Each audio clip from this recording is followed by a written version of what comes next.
My sister and I accidentally saved a rich lady from a car crash. Knowing our family's financial struggles, she offered my sister and me each a life-altering opportunity as a token of gratitude. One of us could marry her only son and inherit the family fortune. The other would receive a cool $5 million in cash. My sister, ever the opportunist, jumped at the chance to marry the son, even dumping her fiancé of many years. In her eyes, a young, successful husband worth millions was far more valuable than a measly $5 million. But what she didn't know was that this seemingly gentle and quiet man was a total psycho. Within a year, he had tormented her so badly that she was mentally broken and wished she had never met him. Meanwhile, I took the $5 million, studied abroad, earned a bunch of degrees, and returned home to start my own business. I caught the wave, met the right people, and my career took off. I even had a bunch of eligible bachelors chasing after me. Then I woke up and there I was. Again, my sister and I sitting in front of Mrs. Vanderlyn. Mrs. Vanderlyn smiled warmly, her handsome, quiet son sitting beside her. On the other side, there was a check for $5 million. Haley Riley, who wants to choose first? My sister immediately raised her hand, pointing straight at the check for $5 million.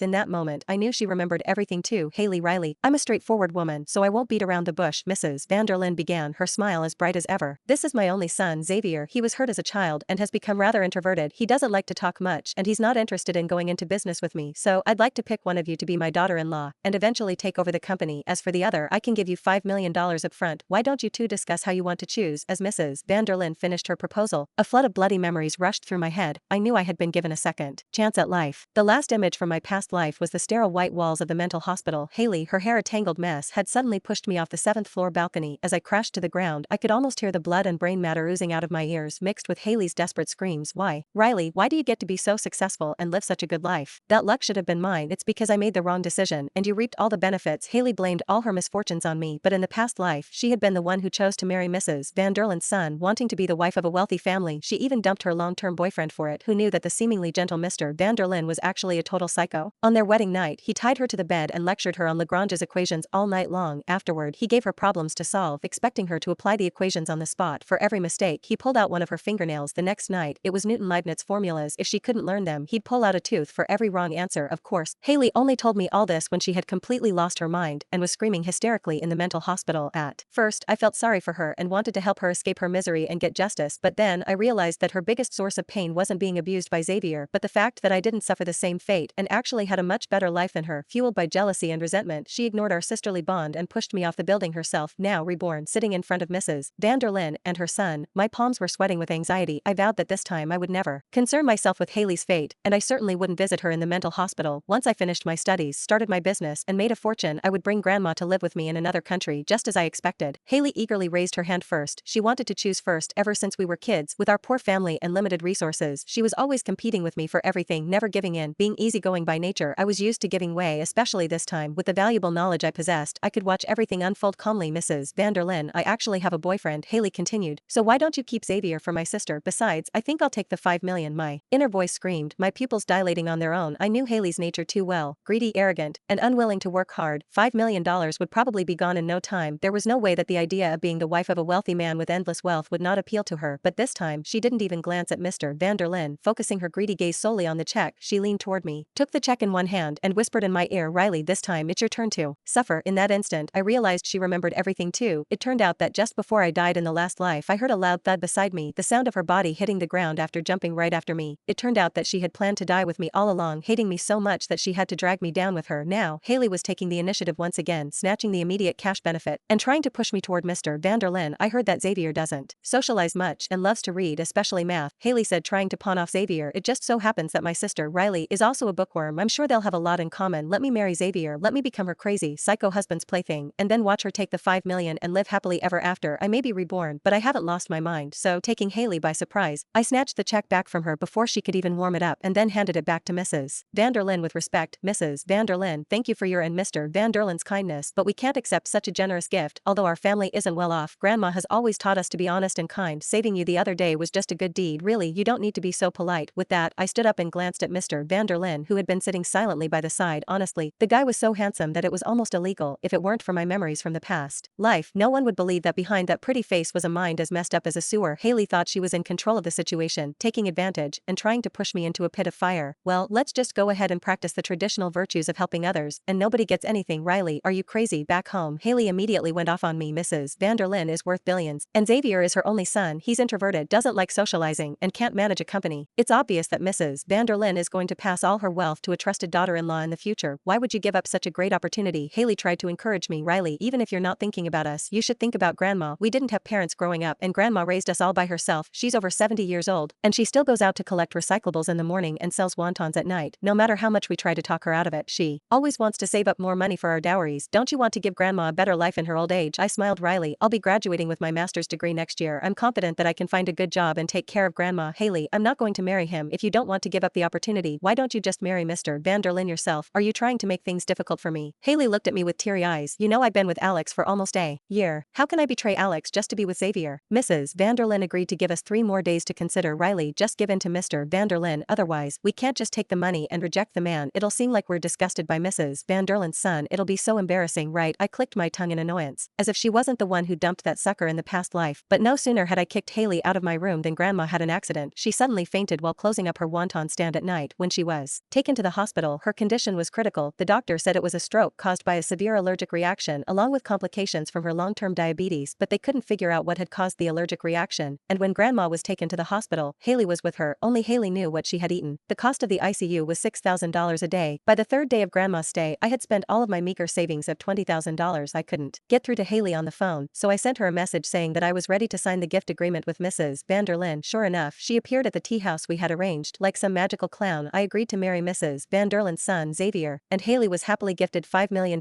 in cash, but the condition was that she had to give half of the money to pay for grandma's medical treatment. Haley readily agreed. Rather than being upset about losing half the money, I believed she was even happier to see my misery after marrying Xavier. A week later, grandma was successfully transferred from the ICU to a regular room and was no longer in danger. I got my marriage license with Xavier and moved into the villa that Mrs. Vanderlyn had bought for us. On my wedding night, I set up a whiteboard, markers, and a stack of advanced mathematics textbooks that I had prepared in advance. When Xavier came out of the bathroom, his face turned paler than frost. I chuckled inwardly. This is